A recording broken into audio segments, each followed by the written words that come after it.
Hi guys, how are you all today morning? Good morning. Today we will proceed further in our analysis of various verses of Srimad Bhagavad Gita. We have already discussed about Dhritarashtra's trepidation and his crooked smile when Sanjaya tells him that Arjuna does not want to fight. Arjuna's distress and depression and the arrangement of Pandava and Kaurava army. We have also discussed about how the super soul was until now a mute spectator and a mute listener of what Arjuna wanted to say. Before proceeding further, let me remind you that Arjuna is the soul.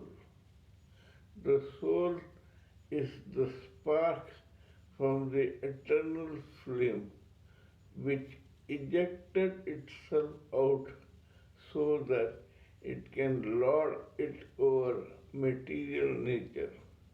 In that process, it got cocooned in the mind body complex and has remained there since then. The soul has been a mute spectator of a living entity's actions, and the soul has been doing so for time immemorial, birth after birth.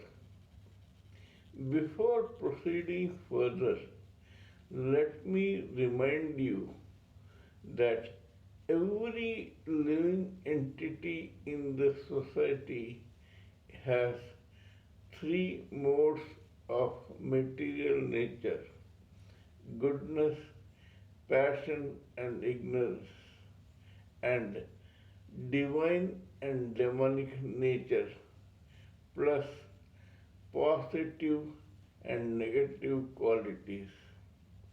It depends on the destiny, karma, thought, idea, desire, greed, etc. of every individual entity whether he or she wants to be on the positive Pandava side or on the negative Kaurava side. After listening to Arjuna's distress and his apathy, Lord Krishna, the Super Soul, speaks to Soul Nara Arjuna for the first time. Lord Krishna tells him, I don't understand how a Arya, a great soul like you, has been subjected to such fear, distress, and importance. He says that you should not at least be a party to this sort of depression. Lord Krishna tells Arjuna, stand up and fight because you are now yielding to your false ego of being a part of the mind-body complex. You are identifying yourself with the mind body complex, which is false ego. The real ego is that you are an eternal soul. Lord Krishna tells him that this mind body complex had been there birth after birth, death after death, in time immemorial. Lord Krishna tells Arjuna, you and I have taken trillions of births and have gone through trillions of deaths, and we are going to take trillions of births and go through trillions of deaths. Lord Krishna tells Arjuna, these people who you consider as your blood relatives are just absolutely temporary blood relatives of this mind body complex of yours in this birth. It is not necessary that the same people will be there in your next birth or that they were there in your previous births. Lord Krishna tells Arjuna, we have been here permanently, but even that permanence is temporary. The mind body complex is temporary, though real. The eternal thing is the soul and the super soul only.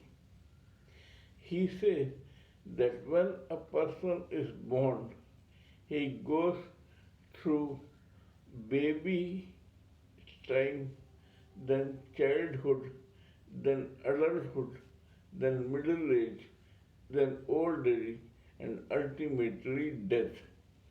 This has been happening for times immemorial. This graveyard is full of indispensable men. Everyone in his or her adulthood thinks that his or her beauty and strength will remain with him or her forever. It is not so. Everything is temporary and every human being has to die one day or the other. Lord Krishna tells Arjuna, never think about these relations. They don't belong to you as a soul. Think like a soul and think that they are also other individual souls. Even if you kill, you will be killing only the mind body complex of other souls. Soul is eternal. After the death of this body, the soul leaves and takes another birth. Yes, it is another fact that the soul records the karma of every living entity in every birth. However, that does not mean that it has to remain here all the time. This is Lord Krishna's advice to Arjuna.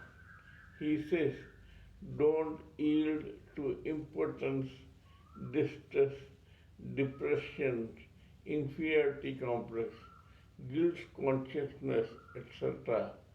Just stand up and fight, because it is the duty of every Kshatriya to fight a righteous war. This is a lesson to all of us. All of us living entities should remember that we are actually souls and not the mind body complex. We should remember that we are just servants of God. That does not mean that we have the right to harm any mind body complex, because inside every body complex there is a soul, and we have no right to disturb the life of a mind body complex which has cocooned some soul.